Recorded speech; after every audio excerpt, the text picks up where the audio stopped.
ಗುರು ಬಸವಣ್ಣ ಜಯತು ಜಗದ್ಗುರು ಬಸವಣ್ಣ. ಜಯ ಗುರು ಬಸವಣ್ಣ ಜಯತು ಜಗದ್ಗುರು ಬಸವಣ್ಣ. ಜಯ ಗುರು ಬಸವಣ್ಣ ಜಯತು ಜಗದ್ಗುರು ಬಸವಣ್ಣ.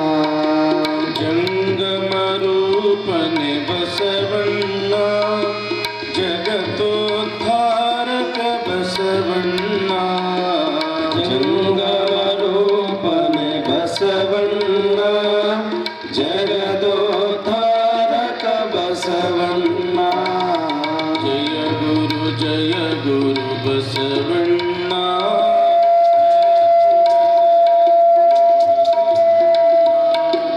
ಜಯ ಗುರು ಬಸವಣ್ಣ ಜಯತು ಜಗದ್ಗುರು ಬಸವಣ್ಣ.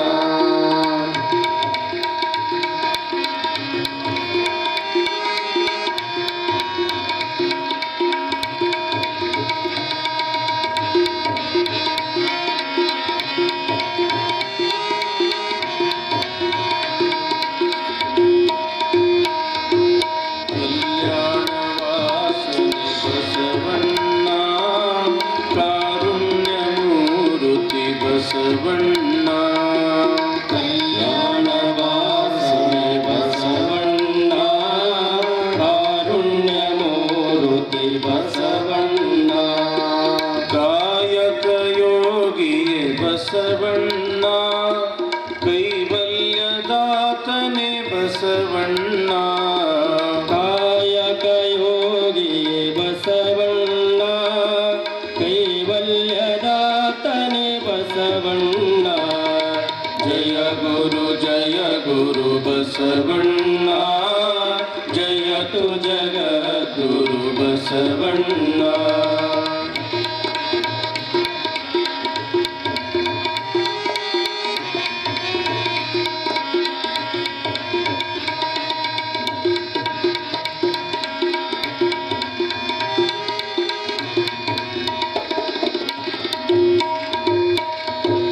ನಿರ್ಗುಣ ರೂಪನೆ ಬಸವಣ್ಣ ನಿಷ್ಕಲ ಲಿಂಗವೇ ಬಸವಣ್ಣ.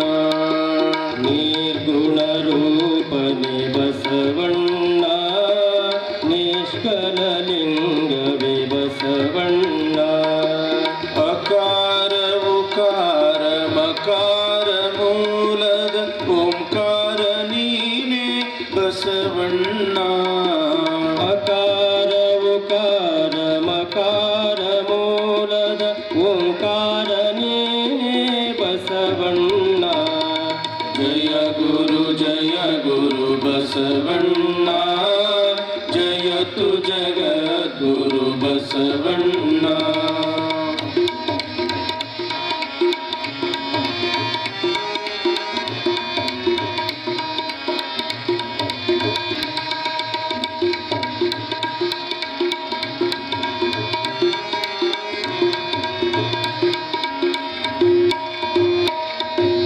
ಪರಮ ಪ್ರಭುವೆ ನೀ ಬಸವಣ್ಣ ಪತಿತ ಪಾವನನೆ ಬಸವಣ್ಣ. ಪರಮ ಪ್ರಭುವೆ ನೀ ಬಸವಣ್ಣ ಪತಿತ ಪಾವನನೆ ಬಸವಣ್ಣ. ಭಕ್ತರ ಪ್ರಾಣನೆ ಬಸವಣ್ಣ ಭವ ಭಯ ತಾರಕ ಬಸವಣ್ಣ. ಭಕ್ತರ ಪ್ರಾಣನೆ ಬಸವಣ್ಣ ಭವ ಭಯ ತಾರಕ ಬಸವಣ್ಣ. ಜಯ ಗುರು ಬಸವಣ್ಣ ಜಯತು ಜಗದ್ಗುರು ಬಸವಣ್ಣ.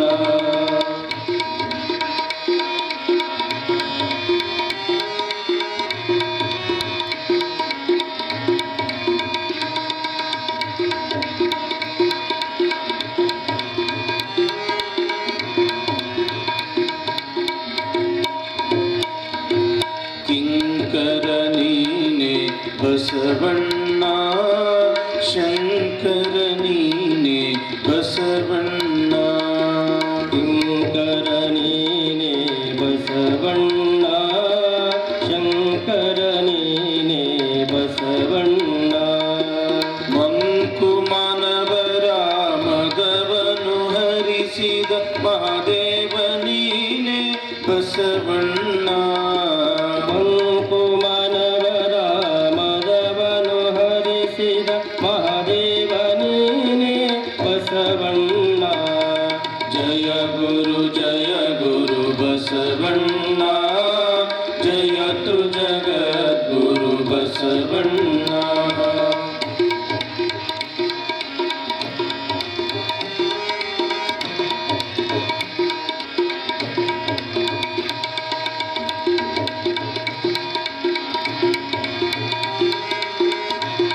ಅಣುವಿನೊಳಗೆ ನೀ ಅಣುವಣ್ಣ, ಮಹದೊಳಗೆ ನೀ ಮಹವಣ್ಣ. ಅಣುವಿನೊಳಗೆ ನೀ ಅಣುವಣ್ಣ, ಮಹದೊಳಗೆ ನೀ ಮಹವಣ್ಣ. ಶರಣರ ಹೃದಯ ನಿವಾಸನೆ ಅಣ್ಣ, ಬೇಗನೆ ಬಾರೆ ಬಸವಣ್ಣ. ಶರಣರ ಹೃದಯ ನಿವಾಸನೆ ಅಣ್ಣ, ಬೇಗನೆ ಬಾರೆ ಬಸವಣ್ಣ. ಸಾಂಬ ಸದಾ ಶಿವ ಸಾಂಬ ಶಿವ, ಸಾಂಬ ಸದಾ ಶಿವ ಸಾಂಬ ಶಿವ. ಸಾಂಬ ಸದಾ ಶಿವ ಸಾಂಬ ಶಿವ, ಸಾಂಬ ಸದಾ ಶಿವ ಸಾಂಬ ಶಿವ. ಶಿವನೇ ಬಸವ ಬಸವ ಶಿವನೇ, ಶಿವನೇ ಬಸವ ಬಸವ ಶಿವನೇ. ಸಂಗನ ಬಸವನೆ ಸಾಂಬ ಶಿವ, ಸಂಗನ ಬಸವನೆ ಸಾಂಬ ಶಿವ. ಸಾಂಬ ಸದಾ ಶಿವ ಸಾಂಬ ಶಿವ, ಸಾಂಬ ಸದಾ ಶಿವ ಸಾಂಬ ಶಿವ. ಸಾಂಬ ಸದಾ ಶಿವ ಸಾಂಬ ಶಿವ, ಸಾಂಬ ಸದಾ ಶಿವ ಸಾಂಬ ಶಿವ.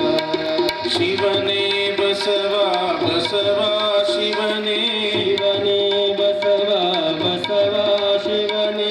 ಸಂಗನ ಬಸವನೆ ಸಾಂಬ ಶಿವ, ಸಂಗನ ಬಸವನೆ ಸಾಂಬ ಶಿವ. ಸಾಂಬ ಸದಾ ಶಿವ ಸಾಂಬ ಶಿವ, ಸಾಂಬ ಸದಾ ಶಿವ ಸಾಂಬ ಶಿವ.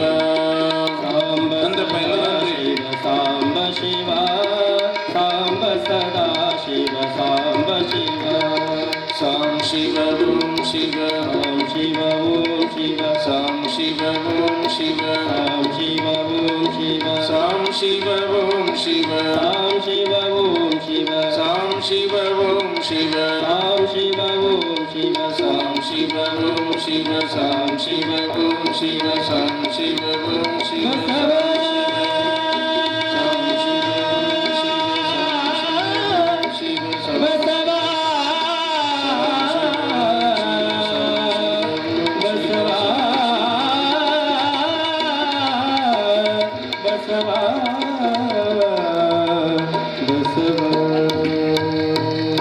जय मंगलम जय गुरु बसवेश हर हर महादेव.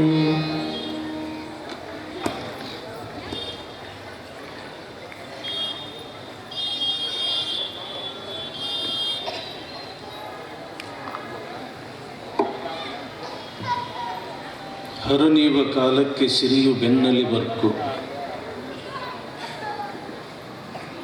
ಹರಿದ ಹೆದ್ದೊರೆಯು ಕೆರೆ ತುಂಬಿದಂತಯ್ಯ. ಅರಸು ಪರಿವಾರ ಕೈವಾರ ನೋಡಯ್ಯ, ನೆರೆಯದ ವಸ್ತು ನೆರೆವುದೂ ನೋಡಯ್ಯ. ಪರಮ ನಿರಂಜನನ ಮರೆವ ಕಾಲಕ್ಕೆ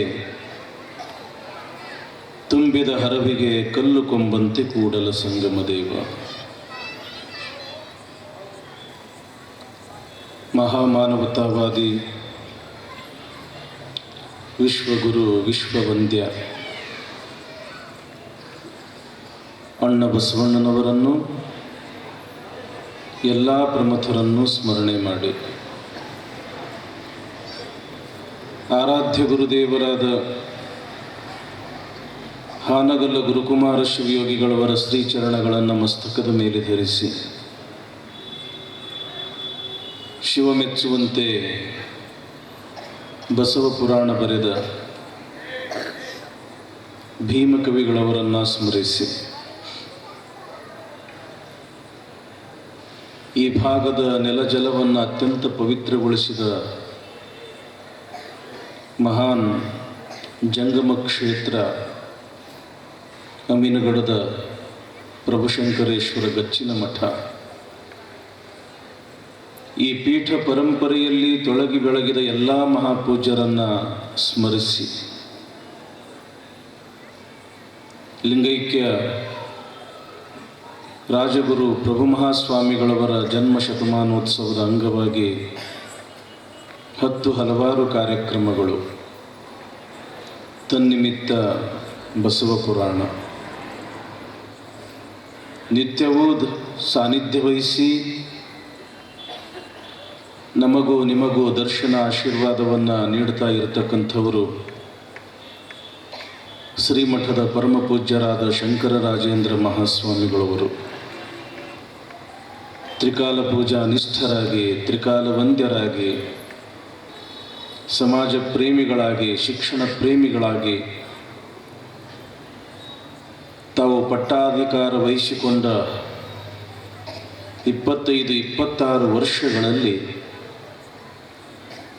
ಶ್ರೀಮಠದ ಮತ್ತು ಸಮಾಜದ ಅಭಿವೃದ್ಧಿಗೆ, ಸಂಸ್ಥೆಯ ಅಭಿವೃದ್ಧಿಗೆ ತಮ್ಮನ್ನು ತಾವು ಸಮರ್ಪಿಸಿಕೊಂಡಿರತಕ್ಕಂಥ ಮಹಾಪೂಜ್ಯರು. ಅಂತಹ ಪರಮಪೂಜ್ಯರ ಶ್ರೀಪಾದಗಳಲ್ಲಿ ಅನಂತ ಪ್ರಣಾಮಗಳನ್ನು ಸಮರ್ಪಿಸಿ, ಶಿವಾನುಭವಿಗಳು ಸ್ವಯ ಚರ ಪರ ಜಂಗಮ ಅಂತ 3 ವಿಧದ ಜಂಗಮನ ಲಕ್ಷಣಗಳು ಬರುತ್ತವೆ.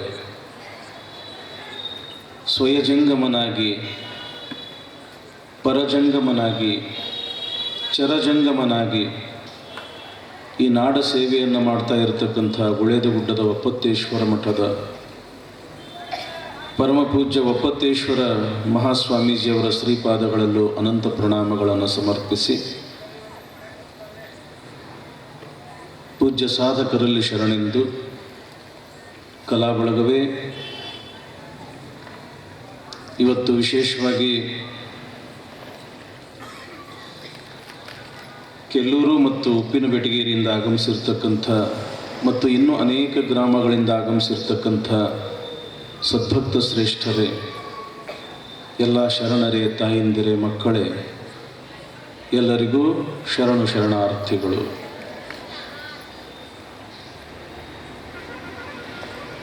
ಪ್ರಣತೆಯೂ ಅದೇ,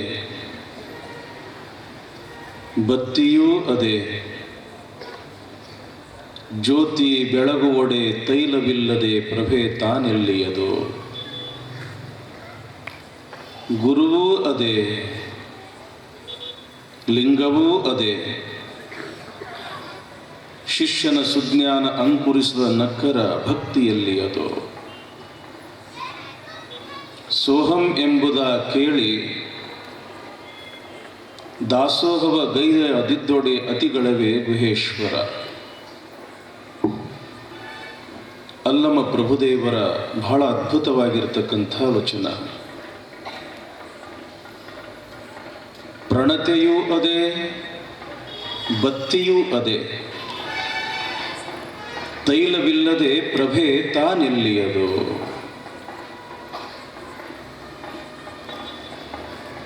ಕತ್ತಲೆಯನ್ನು ಹೊಡೆದೋಡಿಸ್ತಕ್ಕಂಥ ಒಂದು ದೀಪ ಬೇಕಾಗಿತ್ತು ಅಂತಂದ್ರೆ ಅಲ್ಲಿ ಪ್ರಣತೆಯೂ ಬೇಕು, ಬತ್ತಿಯೂ ಬೇಕು. ಇವೆರಡಷ್ಟೇ ಇದ್ದರೂ ಸಾಲದು. ಯಾವಾಗ ಅಲ್ಲಿ ನಾವು ಎಣ್ಣೆ ಹಾಕ್ತೀವಿ ಆವಾಗ ದೀಪ ಬೆಳಗಿಸಿದಾಗ ಕತ್ತಲೆಯೆಲ್ಲ ಹೊಡೆದೋಡ್ತದೆ. ದೀಪ ಬೆಳಗಬೇಕಾಗಿತ್ತು ಅಂತಂದ್ರೆ ಇಲ್ಲಿ ಪ್ರಣತೆಯ ಪಾತ್ರ, ಬತ್ತಿಯ ಪಾತ್ರ ಮತ್ತು ಎಣ್ಣೆಯ ಪಾತ್ರವೂ ಕೂಡ ಅತ್ಯವಶ್ಯವಾಗಿ ಬೇಕೇ ಬೇಕು. ಈ ಮೂರರೊಳಗೆ ಒಂದು ಇದ್ದಿದ್ದಿಲ್ಲ ಅಂತಂದ್ರೆ ಸರಿಯಾಗಿ ಜ್ಯೋತಿ ಬೆಳಗಸಕ್ಕಾಗುವುದಿಲ್ಲ.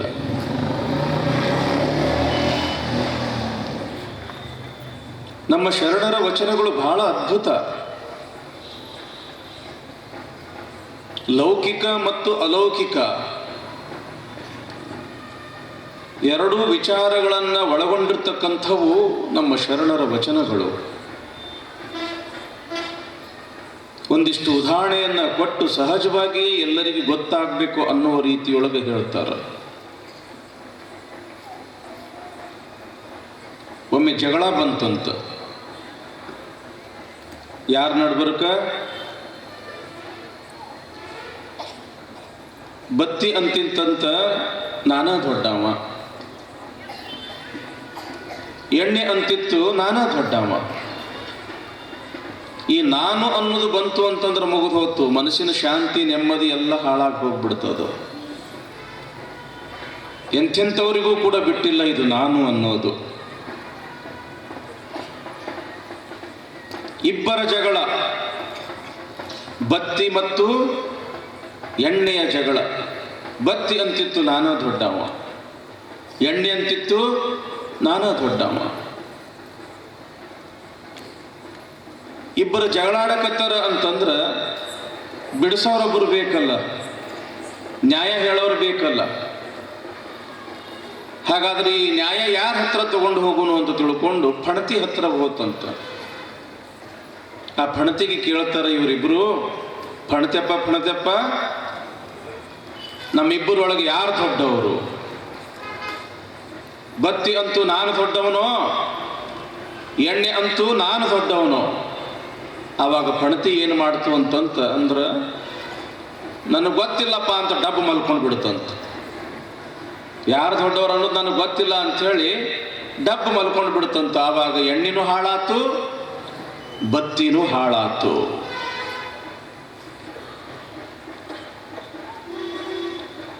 ಸಮಾಜದೊಳಗೆ ಯಾವುದೇ ಕಾರ್ಯ ಇರಲಿ, ಅದು ಮಠ ಮಂದಿರ ಶಾಲೆ ಕಾಲೇಜು, ಅದು ಯಾವುದೇ ಕ್ಷೇತ್ರದ್ದಾಗಿರ್ಬೋದು, ಒಬ್ಬರಿಂದ ಯಾವ ಕಾರ್ಯನೂ ಕೂಡ ಆಗ್ತಾ ಇರೋದಿಲ್ಲ. ಅಲ್ಲಿ ಎಲ್ಲರ ಪಾತ್ರವೂ ಕೂಡ ಬಹಳ ಮುಖ್ಯ ಇರ್ತದೆ. ಮಠದ ಇಂಥದೊಂದು ಕಾರ್ಯಕ್ರಮ ನಾವು ಮಾಡಕತ್ತೀವಿ ಅಂತಂದ್ರೆ ಅದು ಅಜ್ಜಾರ ಕಡೆಯಿಂದ ಅಷ್ಟ ಅಲ್ಲ, ನೀವು ಅಲ್ಲಿ ಬೇಕಾಗ್ತದ, ಹೊರಗಿನವರು ಬೇಕಾಗ್ತದ, ನೀವು ಬೇಕಾಗ್ತದ, ಅಜ್ಜವರು ಬೇಕಾಗ್ತದ, ಅಜ್ಜರ ಕೈ ಕೆಳಗ ನಮ್ಮಂಥ ಸೇವಕರು ಕೂಡ ಬೇಕಾಗ್ತದೆ. ಎಲ್ಲರೂ ಕೂಡಿದಾಗ ಕಾರ್ಯಕ್ರಮ. ಹೌದಲ್ರಿವ? ಗಚ್ಚಿನ ಮಠದ ಕಾರ್ಯಕ್ರಮ ಬಹಳ ಚಲೋ ನಡೆದದ ಅಂತ ತಿಳ್ಕೊಂಡು ಎಲ್ಲಾ ಕಡೆಗೆ ಹೆಸರಾಗಕತ್ತದ. ಯಾರು ಮಾಡಿದಾಗ ಹೆಸರಾಗಕತ್ತದ? ಅಜ್ಜರು ಒಬ್ರ ಅಲ್ಲ, ಎಲ್ಲರೂ ಕೂಡಿ ಮಾಡಿದಾಗ ಹೆಂಗ ಕಾರ್ಯಕ್ರಮ ಅನ್ನೋದು ಆಗ್ತದ. ಅದಕ್ಕೆ ಉದಾಹರಣೆ ಕೊಡ್ತಾರೆ ನಮ್ಮ ಶರಣರು. ಪ್ರಣತೆಯೂ ಅದೇ, ಬತ್ತಿಯೂ ಅದೇ, ತೈಲವಿಲ್ಲದೆ ಪ್ರಭೆ ತಾನೆಲ್ಲಿಯದು.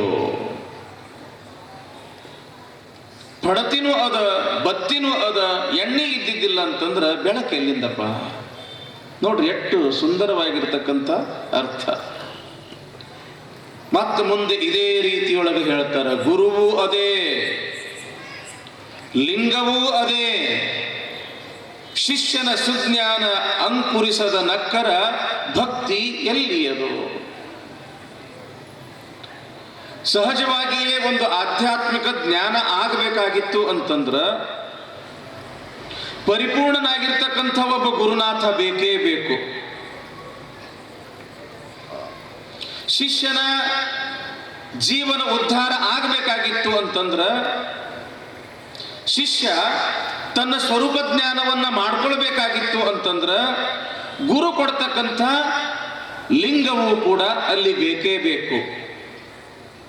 ಇಲ್ಲಿ ಪರಿಪೂರ್ಣನಾಗಿರ್ತಕ್ಕಂಥ ಗುರು ಅದಾನೆ, ಗುರು ಕೊಡ್ತಕ್ಕಂಥ ಲಿಂಗವೂ ಅದೇ. ಆದ್ರ ಶಿಷ್ಯನ ಸುಜ್ಞಾನ ಅಂಕುರಿಸದ ನಕ್ಕರ ಭಕ್ತಿ ಎಲ್ಲಿಯದೋ. ಹೌದಪ್ಪ, ಒಳ್ಳೆ ಗುರುಗಳು ಸಿಕ್ಕಾರ ನಮಗ, ನಾವು ಮಠಕ್ಕೆ ಹೋಗ್ಬೇಕು, ಅವ್ರ ಸೇವಾ ಮಾಡಬೇಕು, ಅವರಿಂದ ಒಂದಿಷ್ಟು ಆಶೀರ್ವಾದ ಅನುಗ್ರಹ ತಗೋಬೇಕು, ಅವ್ರು ಕೊಡ್ತಕ್ಕಂಥ ಇಷ್ಟಲಿಂಗವನ್ನು ನಾನು ಪೂಜೆ ಮಾಡ್ತಾ ಮಾಡ್ತಾ ಮಾಡ್ತಾ ನನ್ನ ಸ್ವರೂಪ ಜ್ಞಾನ ನಾ ಮಾಡ್ಕೋಬೇಕು ಎಂಬತಕ್ಕಂಥ ಭಕ್ತಿ ಭಾವ ಶಿಷ್ಯನ ಹತ್ರ ಬಂದಿದ್ದಿಲ್ಲ ಅಂತಂದ್ರ ಅಲ್ಲಿ ಗುರುವಿನ ಪ್ರಯೋಜನ ಏನದ, ಲಿಂಗದ ಪ್ರಯೋಜನ ಏನದ ಅಂತ ಕೇಳ್ತಾರ. ಗುರು ಅದಾನ ಅಂದ ಬಳಕಲ್ಲಿ ಭಕ್ತ ಬೇಕು, ಶಿಷ್ಯ ಬೇಕು. ಲಿಂಗ ಅದ ಅಂತಂದ್ರ ಆ ಲಿಂಗವನ್ನ ಆರಾಧನೆಯನ್ನ ಮಾಡ್ತಕ್ಕಂಥ ಮಾಡತಕ್ಕಂಥ ಸದ್ಭಕ್ತಿ ಶಿಷ್ಯನಲ್ಲಿ ಹುಟ್ಟಬೇಕು. ಮುಂದೆ ಹೇಳ್ತಾರ ಅವರು, ಸೋಹಂ ಎಂಬುದ ಕೇಳಿ ದಾಸೋಹವ ಗೈಯದಿದ್ದೊಡೆ ಅತಿಗಳೆವೆ ಗುಹೇಶ್ವರ. ಬಸವ ಪುರಾಣದೊಳಗೆ ಶುರು ಆತ್ ನೋಡ್ರಿ, ಸೋಹಂ ದಾಸೋಹಂ ಕಾಯಕ. ಇನ್ನು ಮುಂದೆ ಒಂದು ಅದ್ಭುತವಾಗಿರ್ತಕ್ಕಂಥ ವಿಷಯಗಳು. ಇಲ್ಲಿ ಸೋಹಂ ಅಂತಂದ್ರೆ ಏನು? ಸೋ ಆ ಪರಮಾತ್ಮನೇ, ಹಂ ನಾನಿದ್ದೇನೆ. ಚಿದಾನಂದ ರೂಪ ಶಿವೋಹಂ ಶಿವೋಹಂ. ಸತ್ತು ಚಿತ್ತು ಆನಂದ ಸ್ವರೂಪನಾಗಿರ್ತಕ್ಕಂಥ ಆ ಪರಾತ್ಪರ ವಸ್ತು ಬೇರೆ ಇಲ್ಲ. ಆ ಪರಾತ್ಪರ ವಸ್ತುವೇ ನಾನಿದ್ದೇನೆ ಅಂತಂದ್ರ ಐಕ್ಯ ಸ್ಥಿತಿಗೆ ಹೋಗಿರ್ತಕ್ಕಂಥ ಒಬ್ಬ ಮಹಾನ್ ಶಿವಯೋಗಿ ಭಕ್ತನ ಮನೆಯ ಹತ್ರ ಬಂದು ಶಿವೋಹಂ ಆನಂದದಿಂದ ಆ ಭಾವದಿಂದ ನಿಂತ್ಕೊಂಡಿದ್ದೇ ಆದ್ರೆ ಸೋಹಂ ಎಂಬುದ ಕೇಳಿ. ಇಂಥ ಶಿವಯೋಗಿಯನ್ನ ನೋಡಿದ ಬಳಿಕ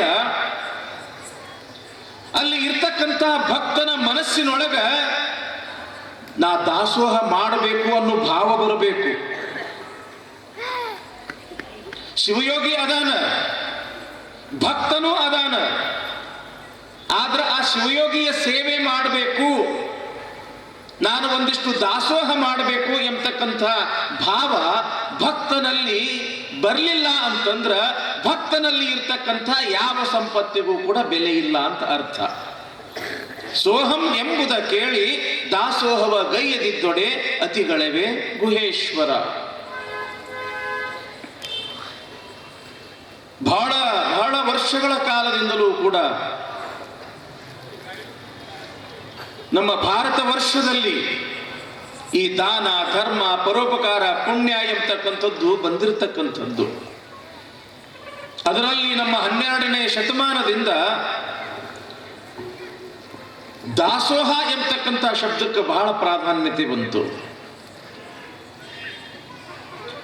ನಾವೇನು ತಿಳ್ಕೊಂಡಿವಿ ಅಂತಂದ್ರ ದಾಸೋಹಕ್ಕ ನಾವು ದಾನ ಅಂತ ತಿಳ್ಕೊಂಡಿವಿ. ದಾನ ಬೇರೆ, ದಾಸೋಹ ಬೇರೆ. ಈಗ ಯಾರಾದ್ರೂ ಮಠಕ್ಕೆ ದಾನ ಕೊಟ್ಟರು ಅಂತ ಇಟ್ಕೊಳ್ರಿ, ಆ ಕೊಟ್ಟ ಭಕ್ತನಲ್ಲಿ ನಾನು ಕೊಟ್ಟೆ ಎಂಬತಕ್ಕಂಥ ಭಾವ ಇರ್ತದ, ಅದು ದಾನ.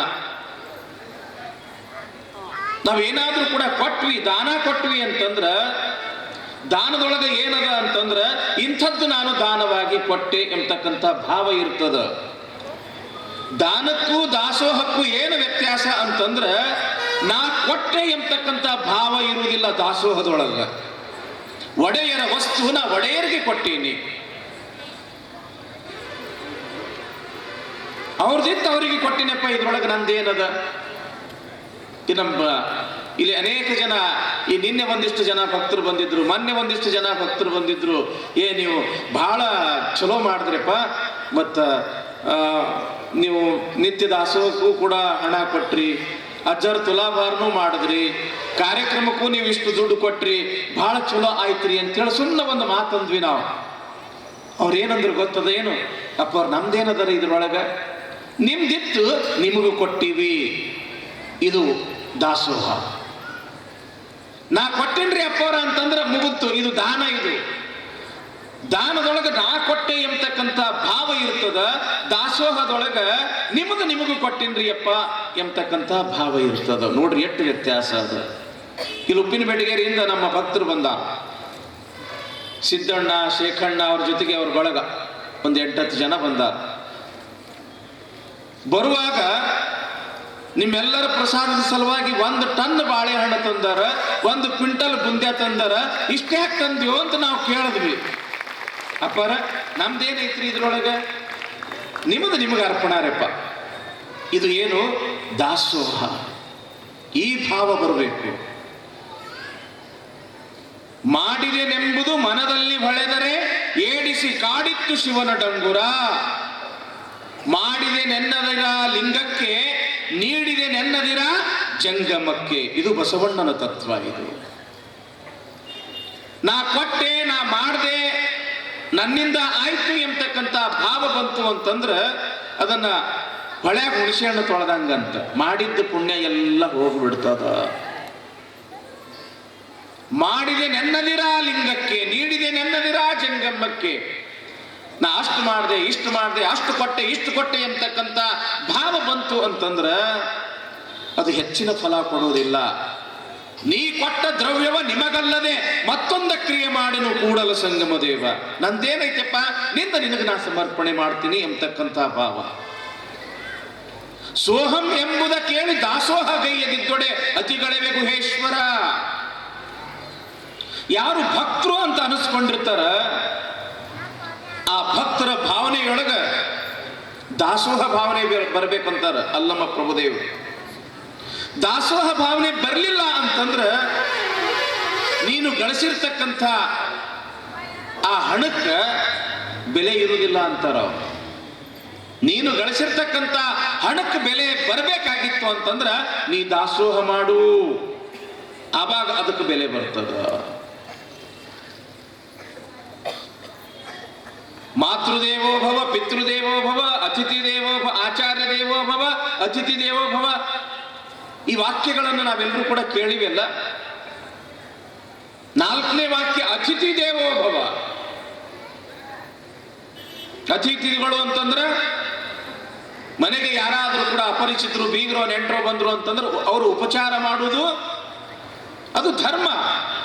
ಅದರಲ್ಲಿ ಎಂಥ ಅತಿಥಿ ಬಂದ್ರ, ಸೋಹಂ ಎಂತಕ್ಕಂಥ ಅತಿಥಿ ಬಂದ್ರ ಅಂದ್ರೆ ಶಿವಯೋಗಿನೇ ಬಂದ ಅಂತಂದ್ರ ದಾಸೋಹ ಮಾಡುವುದು ಅದು ಭಕ್ತನ ಧರ್ಮ.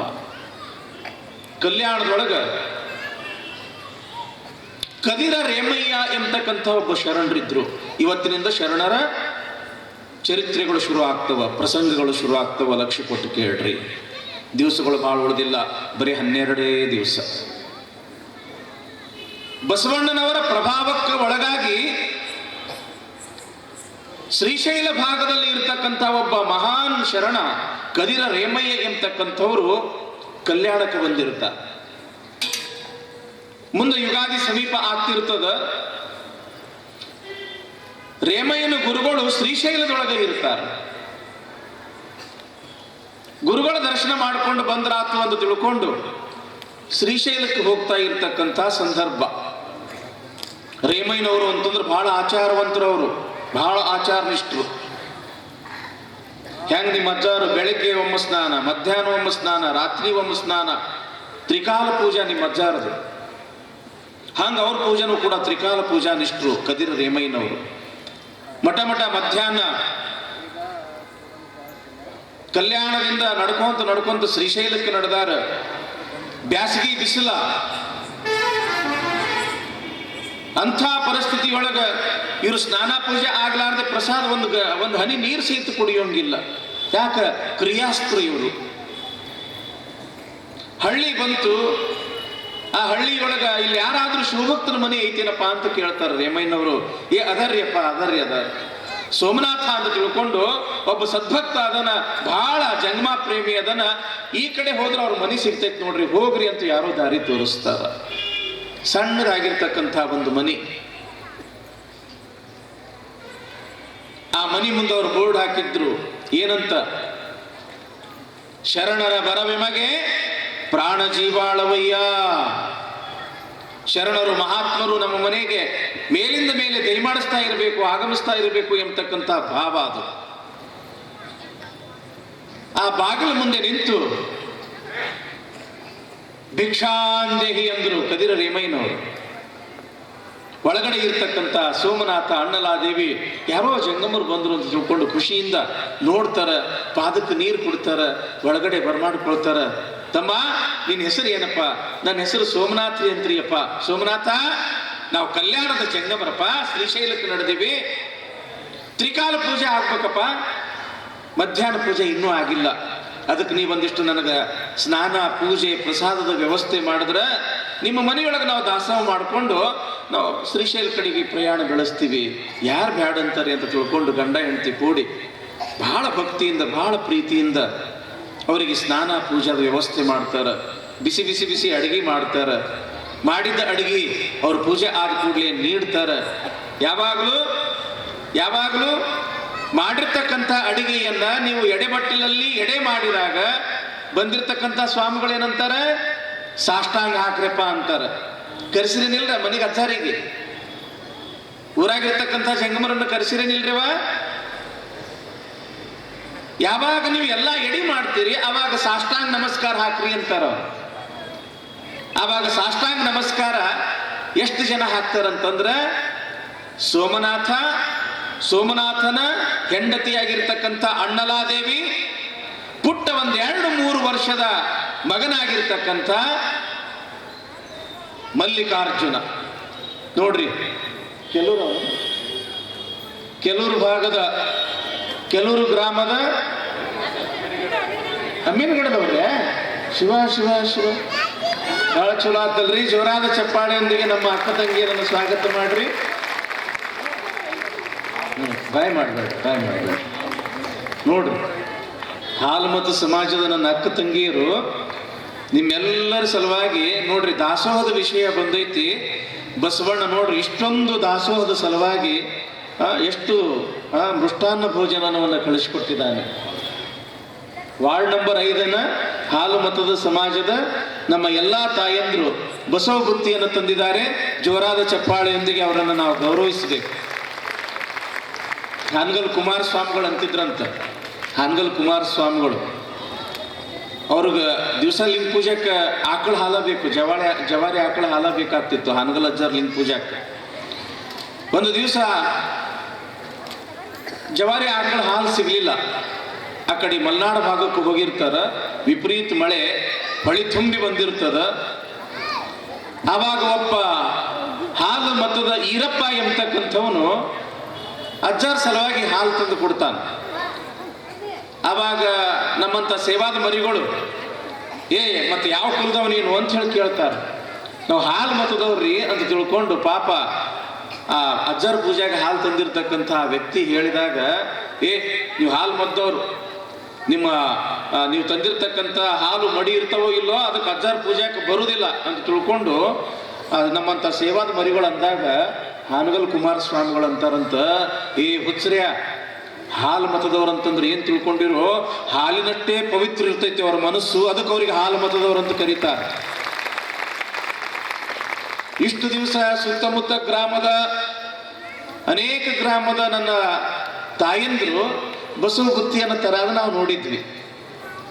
ಇವತ್ತು ನಮ್ಮ ಅಮೀನುಗಡದ ಹಾಲು ಮತದ ತಾಯಂದ್ರು ಬಸವ ಬುತ್ತಿ ತಂದಾರ ಅಂದ ಬಳಕ ಮುಗಿದು ಹೋತು. ಇನ್ನು ಎಲ್ಲಾ ವಾರ್ಡ್ದಿಂದ ಬಸವ ಬುತ್ತಿ ಬರವ ಹಾಕೋರು ಬರ್ತಾವಿಲ್ಲ ಅಂತೀರಿ.